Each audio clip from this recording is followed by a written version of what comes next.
Hi everybody, Pastor Cliff Mansley here, Grace Community Church in Surprise, Arizona.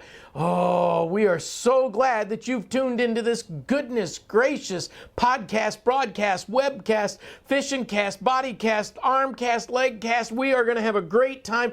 Goodness Gracious is designed to introduce you to people in the church so that we get to know each other, and it strengthens us in unity of spirit. Today we have a wonderful person here, one of my favorite people, and I want to introduce you to a lovely lady by the name of Mary Mellinger. I remember when you first came to this church, Mary, I used to remember your name by Mellinger Clinic. I don't know why. But I don't know of a Mellinger Clinic exactly. It just sounded right. No, it did. Yeah. It worked. Oh, so Mary, we want to know everything about your life. This will only take 50 hours, okay? And a lot of memory stuff. No, where were you born? Rochester, New York. Ooh. You know, you just go to Buffalo, turn right. Sure. You know? Yeah. So, on the lake. Oh, beautiful. So good old Rochester, isn't that where Kodak is? Xerox, yeah. Do they still exist? I think so. In a smaller form, I think. Or in a different form. Yeah. Oh, so how many years did you live in Rochester? All my growing up years. Is that right? I was born in December during an ice storm, which, you know, did happen up there in Rochester. Pretty frequently, as I recall, yeah.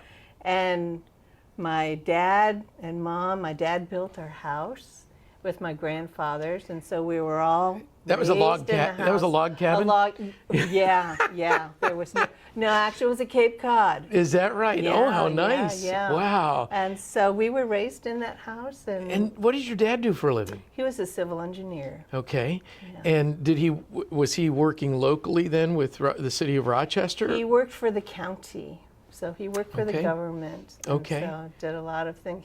He was a bridge builder, not only academically, but also as a person, as a man of faith. Is that right? Yeah. Oh, yeah. so your dad is a man of faith, and your ma? Mom too. Hopefully she's not a man of faith. No, she's a woman of faith. That's a good. woman Yeah. of faith, Okay. yeah. I was really blessed to be Yeah. raised in a home filled with love, faith, and music. Even though I'm not the best singer. And you are one of the most joyful people I know. You are always laughing and smiling and enjoying the people you're around. I love that about you, Mary. So you had how many brothers and sisters? So I have an older sister and then two brothers. So I was in the middle. Okay. So, you know, the child that, you know, psychologically, I guess it's a tough place to be in the middle. You know. How many psychologists have you seen over the years? And then born right after Christmas, you sort of feel like, oh, you know. Oh. It was a struggle. What was your birthday? December 29th. Oh, okay, So there was a lot of feelings I had to work through as I was growing up. Oh, I can imagine. It's like combine your Christmas and birthday present, or oops, it's January. Oh, that's right, your birthday. You know, I worked through those though. I managed to get through that. Yeah. That happened a couple of times with me. I'm a January 10th baby. Oh, okay, yeah. And you know, sometimes people would do, well, this is your birthday and Christmas present, and here it is. It's a Matchbox car. Okay. Anyway, I love the Matchbox cars, but my goodness. So, so as you grew up and you went to high school in Rochester, which high school? Well, actually, Penfield, we're a suburb of Rochester. So Penfield, okay.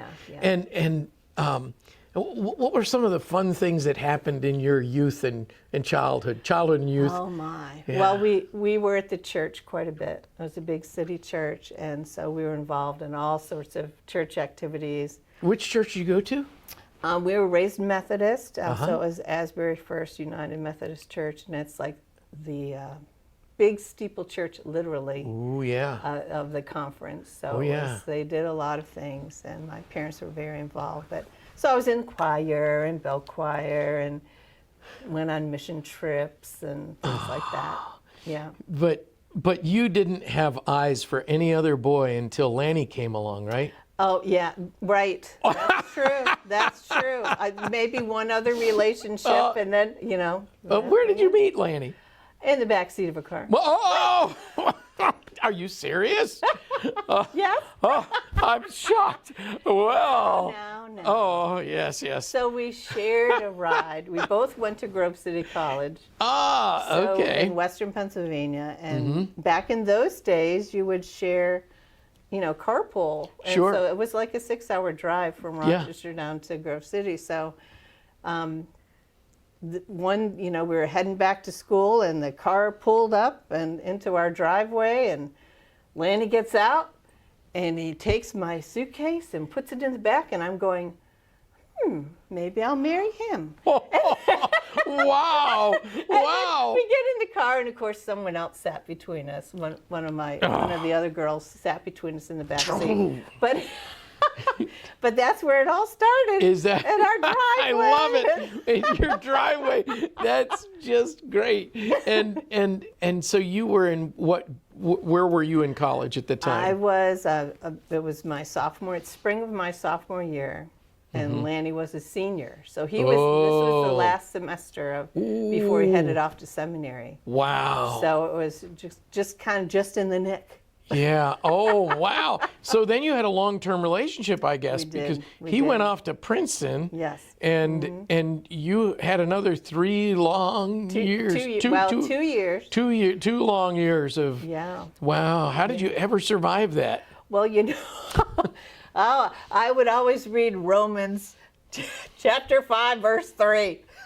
Suffering, endurance, character, There you hope. go. There you go. Okay. So, yeah, I mean, we would see each other sometimes. I think the longest we went was like 10 weeks. And he showed up because sometimes he would hitchhike across, he would get different ways to get to me. Lanny? But one Mr. time Straight himself? He showed up with a beard. And I was like, who are you? I don't know who you are. So, Did he have a pipe as well No, to no show pipe, off his, no pipe, it's theological seminary, we didn't do that kind of thing at Gordon Conwell, but Princeton guys, anyway, what fun. So when did you know that you were going to marry this guy? Besides after he moved your suitcase? Well, we had, because most of our relationship was long distance, even though we only, believe it or not, he lived in a neighboring town. He lived 10 minutes away from where my family lived, but different town, different schools, different, so it wasn't until we went to college. And so we had to work really hard at our relationship because we were apart. I mean, we had those few months in the spring before he graduated, and then in the summers, he would do mission work. So he was up in Maine. And so like I would, that first summer, I would travel with some folks from his church, and we'd go up and work at the mission that he was at. And then school again. So I mean, like phone calls. Well, this was a big, really This tough was thing. long before cell phones and this FaceTime and. We had a payphone on the door on the hall, and so back in those days, I would reverse the charges to my parents. Whatever that was called. There you go. Yeah. It's like I'd put it and say, reverse the charges to Mom and Dad. And so then we'd talk for a long time. And then my father one time called up and said, your phone bill was like $500. You can't do this anymore. So then we could only talk once a week. At least, so I could still do the reverse the charges, but we could only talk once a week. But you didn't have a party line or anything, so you didn't have to put up with that. No. You remember those? Yeah. Oh, gosh. So, I mean, we had to work to get to know each other. Yeah. And we made the most of the time when we were together. But it was 2 years of long distance, but one year of really working hard, and then we got engaged. So the second year we were engaged. So this was just as you were entering your senior year? Mm-hmm. I was engaged. Did you have any pet names for each other? Well, not maybe during that time, but as married, okay. I call him Daddy-O. Okay. Daddy-O. Okay, all right. I'm Mama. Mommy-O? So we call each other. Yeah. You know, what a poopsie or anything like that. No. Yeah. No, he'll say sweetie. Sweetie is a big one. Oh, there you go. There you go. But, well, you married well. Lanny is just almost as joyful, and you know, he has a serious side. You know. Yes. Well, he played hockey. You know, I mean, so he'll have to tell you about that. But you know, so he's defense. So yeah. Like Ooh. yeah. You ever get whacked in the face with a puck? He did. He played even into adulthood. Even probably, when did he stop? In 2008 or so. Is that right? So he did have some falls. So then that was enough of that. Okay, I will ask him definitely about hockey, because that's a big deal. And you know, if you hadn't picked up, Lanny went on to become a pastor. Was that ever a struggle for you as a young bride? And well, you know, before when we just met each other, and you know, just kind of getting to know each other, and at that point he knew he was going on to seminary, so he was very forthright in what his calling, what his future was going to be, and so we got to those questions right away. You know, how would you feel about being a minister's wife? What would you? I mean, he asked me all kinds of hard questions, and actually, because of those questions, you know, I was raised in the church, but I didn't have the relationship with Jesus. I didn't know that I had to accept Jesus as my Savior. I just knew about being a good person. So when did that happen? So I was all around that time. Is that so right? So Lanny, like he put tough questions in my mind and in my heart, and I had wonderful Christian. I went to a Christian college, which was all the Lord's hand, and so. We did a lot of sharing and a lot of talking, and then I was in my sophomore year. I took Jesus as my Savior, and so then all of a sudden it's like, okay, and now you probably will be a minister's wife in a few years. So then, okay, so let's figure all this out. So there was a lot of thinking and it's all been smooth sailing. Oh my! Yeah. Well, we were married 2 weeks after I graduated college. We were married. We went on our honeymoon for 2 weeks, and then we went to our first church. So we went as honeymooner. I mean, the first. Wow. They all thought it was like this was the cutest thing since sliced bread. Yeah. And but it's been just a growing experience from the beginning. So where did you go? Where was your first call? Well, it was actually during seminary. He took a year to go on internship, so we moved to Harrisburg. Pennsylvania, and served a church there for a year, and then went back to Princeton after the year. Did you live in a manse? No, we lived in a little apartment. Oh, okay, a cozy little apartment. They gave us a little stipend.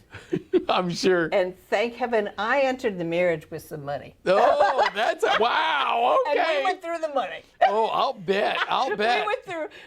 And we're like. Oh, wow, the little bit of money went really fast.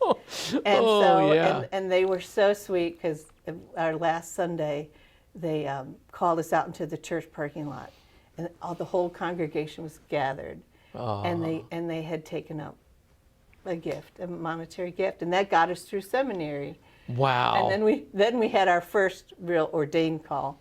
And was that the big church? That was out in Libertyville, Illinois. Oh, and he was an associate pastor. Associate. And this was a church of what, 2,500? Yeah, it was big. Okay. Yeah. When did you start having babies?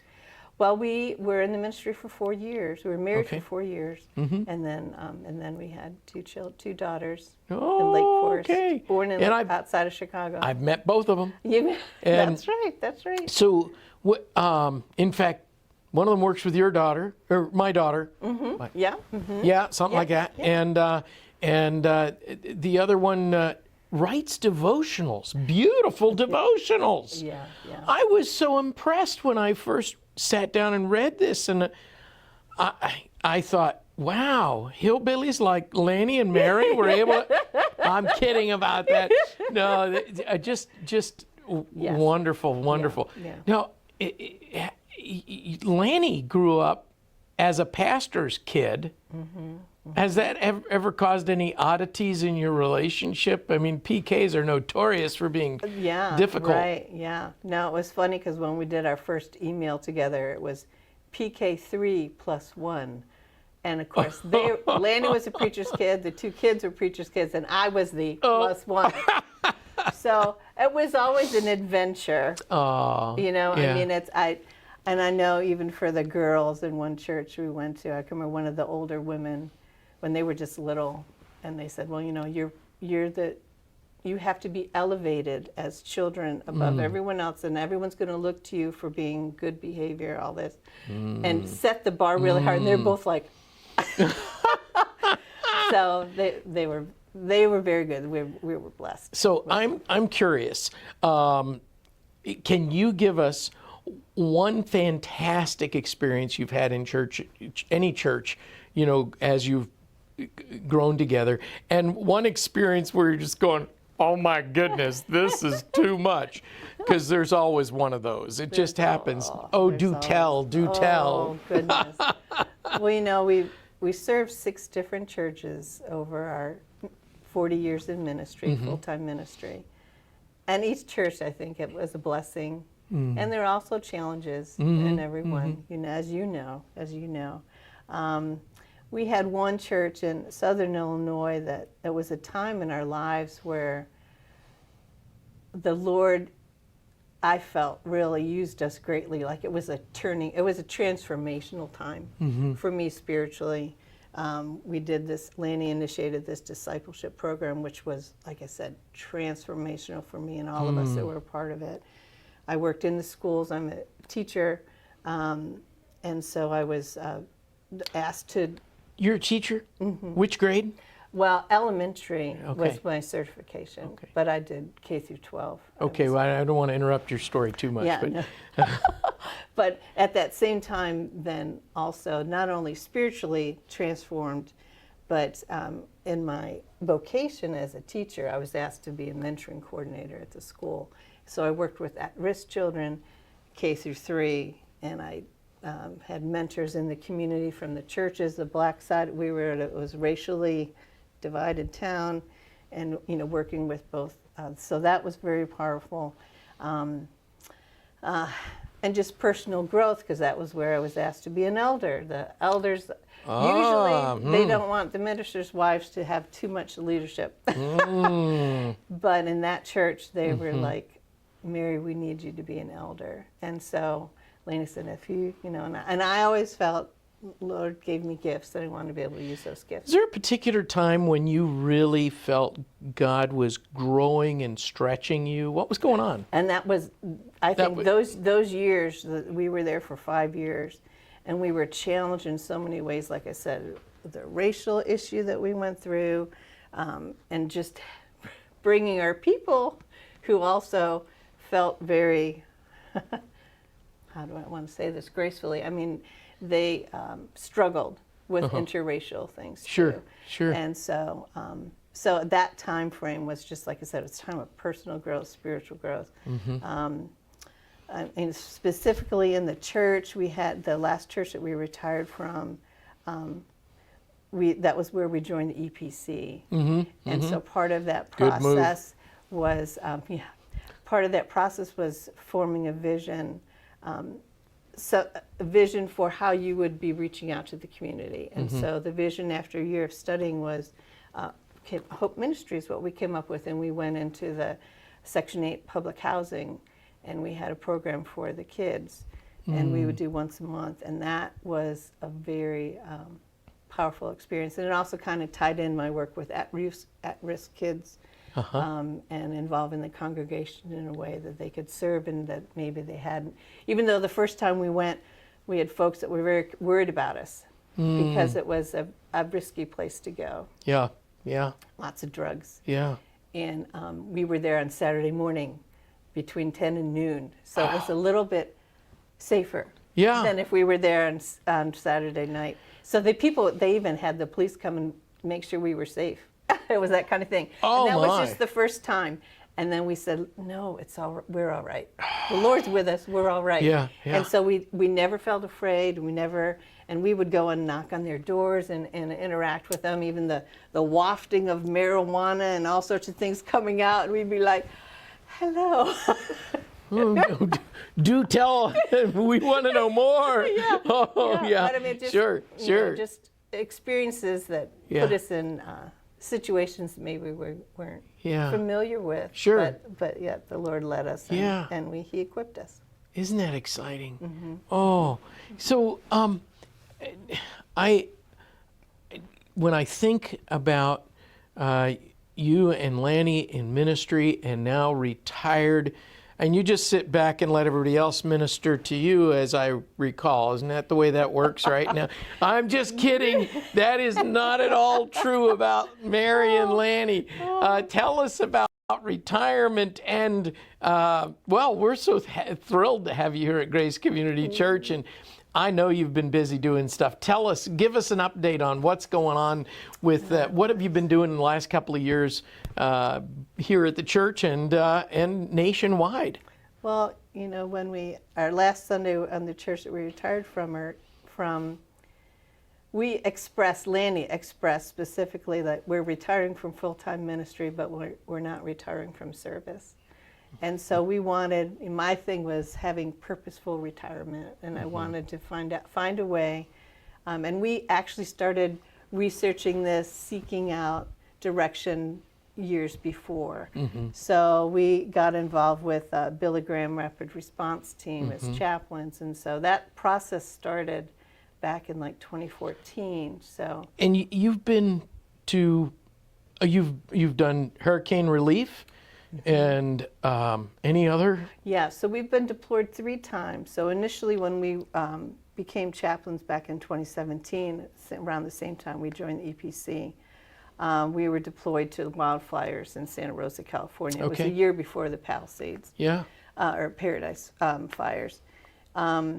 And so that was our first experience, and it was very powerful. And then we said, it was really hard to juggle full-time ministry, picking up and going. Sure. So then we said, let's in retirement when we could have. And so we were deployed twice last year. Well, this is such a blessing because we get to, Grace Community Church gets to help send you as missionaries, but you also give back to the church locally in that you've done grief share. Yes. So important. Lanny's taught a number of new members classes in terms of the theological side because, I'm pretty inept about all that. No, I'm kidding. But, he does such a nice job. And you've helped with just being a general servant in terms of the new members. And you've been in choir and bell choir. And your joyful spirit, both you and Lanny, it's just like this beautiful fragrance that is very attractive and helps to set a pace for people around here. Well, we're pretty close to the end of 20 minutes. We may have gone over, but do you have anything you'd like to add, Mary? No, just that I just so appreciate and I'm thankful for this congregation because we didn't know what retirement would look like. Yeah. And, we made lots of big changes to come out here to be near our daughters. And it was such a blessing. There was actually my great uncle had a story that led us out here. And who would have thought here we'd be with a church family, because our whole ministry, we always had a church family. And we told our girls, get a church family. That's the first thing you do when you move. So within 2 weeks, we were here and jumping in. I think you said something about, I didn't think I'd ever find a church with a choir again. Oh, good. Yes. Yes, because I've always sung in the choir, and I thought, I don't know what it will be like. And then to have a bell choir too. Gee, oh that's my like 20 goodness. years since That's I did right. That. And the choir and the bell choir are growing. I looked in there today. We must have had, it's summertime. Who does choir in the summertime? We had 25 people in there. I'm like, wow, that's great. Yeah. So, and the first Sunday I sang here, there were 6 of us. Yeah. So I've seen that just in this short time. We've been really growing and growing. Yeah. Y'all, if you can make a joyful noise, you need to get into choir. Besides, you might even get to sit near Mary and you'll laugh and laugh and laugh and sing, and you'll laugh and laugh and laugh and then do a little more singing. But Mary, we are so glad that you're part of this church family, and it is such a delight that you and Lanny are ministering spirits. thank you. And thank you for being a part of the Goodness Gracious podcast, broadcast, webcast, bodycast, and you know all the rest of the casts. But dear friends, until we meet again, keep your eyes on the skies, because Jesus is coming back and you want to be ready. And who knows, we may even have a few more of these podcasts before he does. Well, we love you. God bless you.